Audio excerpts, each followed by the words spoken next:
नमस्कार, मेरा नाम अर्चना नवले है। मैं आप सभी का मेरे YouTube चैनल अर्चना स्टोरी में स्वागत करती हूँ।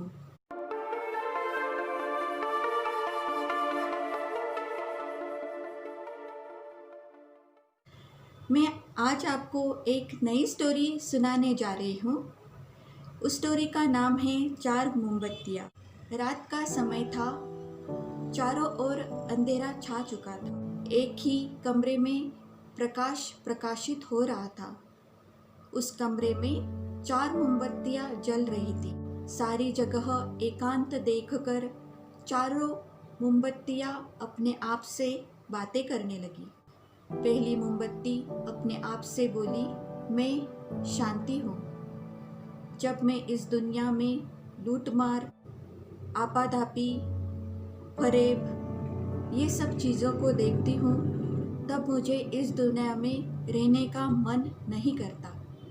और ये कहकर पहली मोमबत्ती बुझ जाती है। दूसरी मोमबत्ती भी अपने आप से बात करने लगती है और कहती है, मैं विश्वास हूँ। जब मैं इस दुनिया में डर, धोखा और फरेब देखकर मुझे इस दुनिया में रहने का मन नहीं करता। ये सब मेरा वजूद खो देते हैं। अब मैं इस दुनिया में एक मिनट भी रहना नहीं चाहती। ये कहकर दूसरी मोमबत्ती भी बुझ जाती। तीसरी मोमबत्ती भी बहुत दुखी होती है और कहती है, मैं प्रेम हूँ। मैं सभी के लिए जीवन भर जलती रहती हूँ। जब इस दुनिया में स्वार्थ और नफरत की जगह बढ़ गई है और सभी लोग प्रेम करना भूल गए हैं और मेरी जगह स्वार्थ और नफरत ने ले ली है, इसलिए मैं अब इस दुनिया में एक क्षण भी नहीं रुकना चाहती। और ये कहकर तीसरी मोमबत्ती भी बुझ जाती है। तीसरी मोमबत्ती बुझने के तुरंत बाद वहाँ पर एक बालक आता है और दुखी होता है और रोने लगता है और कहने लगता है कि आप सब लोगों ने मुझे आखिरी वक्त तक साथ देने का वादा किया था, लेकिन आप सब मुझे बीच में ही छोड़कर बुझ गई। और ये बातें सुनकर चौथी मोमबत्ती बालक के पास आती है और बोलती है, मैं आशा हूँ। मैं तुम्हारा साथ आखिरी वक्त तक दूंगी।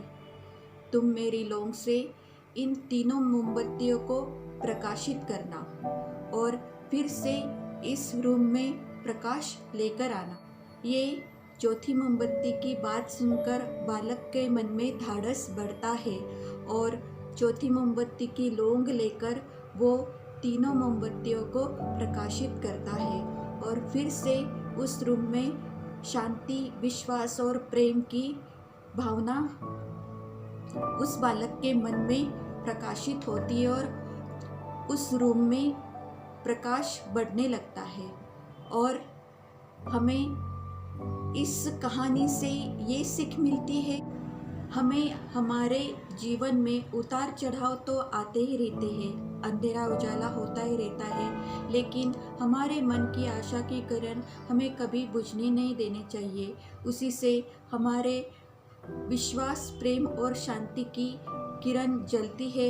इसलिए हमें हौसला रखकर अपनी आशा की किरण जलती रहने देनी चाहिए। आशा करती हूँ ये स्टोरी आपको पसंद आई होगी। धन्यवाद।